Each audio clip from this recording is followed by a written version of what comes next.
You're like a circle that floats around me, keeping me safe and sound. And when I fall, you tied a rope to me. You're blessing me every day.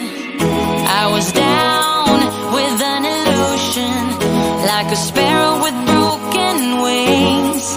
But now I shine with your reflection on me. I'm getting back up on my feet. That you showed up.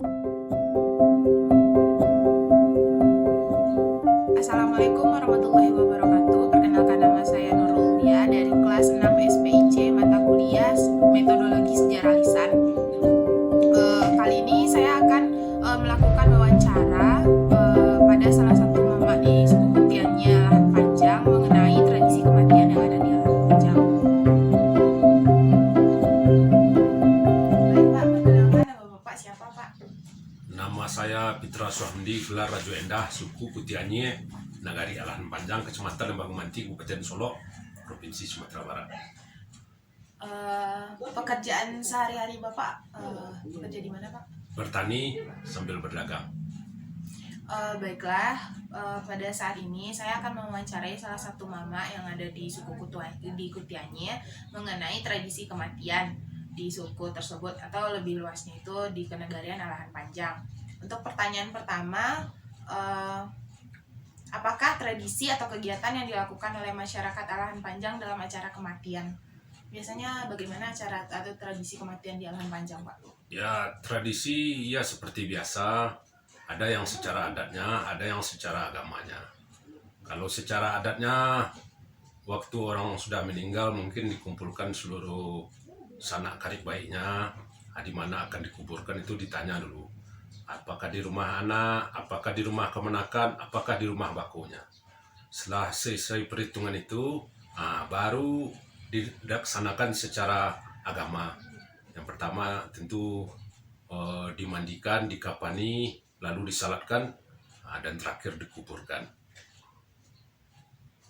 Lalu kalau secara adatnya, Pak? Secara adatnya ya sesudah meninggal itu kan dipanggilkan, ada yang di rumah kemenakan itu tergantung persetujuan antara anak dan kemenakannya di mana akan dikuburkan. Kalau orang itu bergelar, umpamanya bergelar datuk, itu gelarnya akan disalin dulu, dipelegakan dulu kemana gelarnya akan disalin. Itu kalau yang secara adatnya. Lalu pertanyaan kedua, bagaimana sejarah dari adanya tradisi kematian ini di Lahan Panjang? Yang sejarahnya yang persis benar belum ada kebanyakan. Itu sudah turun-temurun. Udah dari turun-temurun dari tahun-tahun sampai sekarang, ada yang mempertahankan, ada yang tidak mempertahankan.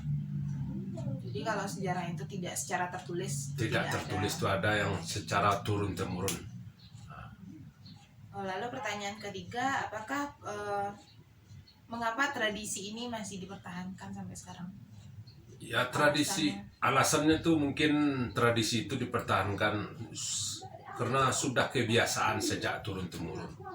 Rasanya malu kita sebagai generasi muda atau generasi yang tua-tua di Lahan Panjang ini tidak melaksanakan tradisi itu. Sudah menjadi hukum tidak tertulis. Lalu pertanyaan keempatnya, bagaimana adat memandang tradisi ini? Kalau secara adat memang itu harus dilestarikan untuk mempertahankan adat. Ya seperti kata pepatah orang, tidak lapu de hujan tak lakang dipaneh.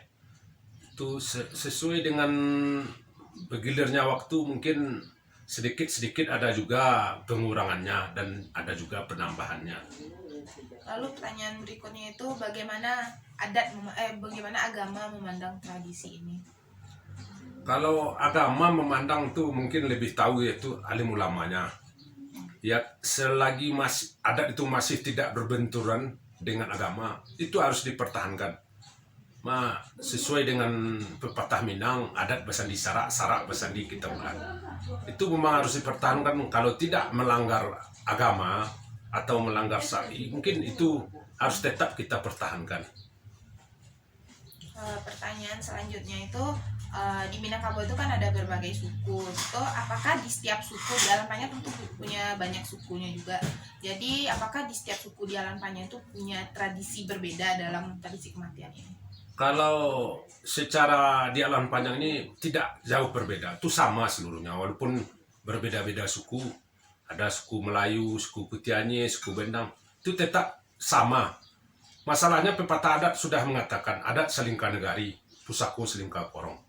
Jadi kalau selingkah negari Alan Panjang itu sama pelaksanaannya. Tadi kan ada yang namanya itu ada malam 1, malam 2, malam 3, ada 7 hari, 14, 40, bahkan sampai menepati hari atau haulnya. Itu apakah dalam setiap hari yang diperingati itu apa yang membedakan gitu, setiap peringatan? Sebenarnya pelaksanaannya tidak jauh berbeda. Kalau malam 1 kan kita takziah bersama-sama, mendoakan semayat dan mendoakan orang yang tinggal. Itu dikasih air. Kalau malam 2 begitu juga. Nah, kalau malam 3 itu sudah lain lagi. Kita taklilan, itu dikasih juadah orang-orang yang datang kan. Tapi kalau udah malam 7, malam 14 sampai malam 40 itu udah dikasih nasi lagi kan. Itu sebenarnya adat itu sebenarnya tidak memberatkan. Masalahnya kan karib baik membawa apa yang dia sanggup. Contoh dia membawa apa-apa yang dia untuk hidangan untuk orang-orang yang akan datang kan. Dalam intinya itu menghibur orang yang tinggal. Pada dasarnya kan waktu acara malam 1, 2, 3, 4 sampai 100 itu orang-orang yang ditinggalkan kesalahan orang semayat yang meninggal ini itu apakah ada dia utang piutang, apakah dia kesalahan dia ada, mohon dimaafkan. Itu yang sebenarnya acara intinya. Pertanyaan selanjutnya itu Pak, apakah ada perbedaan gitu dalam tradisi kematian di Alan Panjang itu dari waktu ke waktu? Ya sesuai dengan bergilirnya waktu, mungkin ada penambahan, mungkin ada pengurangan, tapi tidak signifikan betul kan. Soalnya ya mungkin karena dari masa ke masa generasi itu kan bertukar terus. Mungkin kata pepatah orang sekali aja kadang sekali tapi yang berubah itu sudah biasa kan. Pertanyaan selanjutnya itu apakah ada pidato adat tertentu dalam upacara kematian di Alan Panjang? Iyalah, pidato adat tertentu ada. Umpamanya mayat dibawa mau diantarkan ke padang penguburan kan, itu dipidatokan. Apakah ada kesalahan dia semasa hidup? Tangan yang terjambon, kaki yang terlangkahkan, kata-katanya yang kurang berkenan itu di muka pelayak ramai itu dikatakan mohon dimaafkan. Adakah dia utang piutang, utang ameh yang bertayi, utang pitih yang berbilang. Kalau ada ahli waris itu bersedia membayarkan dengan tentu harus ada data-data yang autentiknya. Lalu pertanyaan terakhir Pak, bagaimana pandangan Bapak? Apakah untuk tahun berikutnya atau tahun ke depan tradisi ini masih akan dilakukan? Sebenarnya tradisi itu harus kita pertahankan. Selagi tidak berbenturan dengan agama, tidak ada hukum-hukum agama yang dilanggar, itu memang harus kita pertahankan. Baik Pak, pertanyaan yang terakhir, bagaimana pandangan Bapak? Apakah tradisi ini masih akan bertahan di masa yang akan datang? Ya, selagi generasi muda masih belajar adat, itu memang harus kita pertahankan.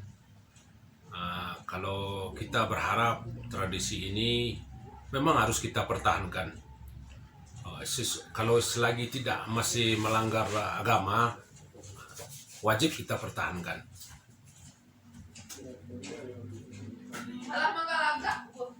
Baiklah, terima kasih Pak atas jawaban atas pertanyaan-pertanyaan yang sudah saya tanyakan. Terima kasih untuk yang sudah menonton video ini. Ini adalah hasil dari wawancara saya mengenai tradisi kematian yang ada di Kenagarian Alahan Panjang. Assalamualaikum warahmatullahi wabarakatuh.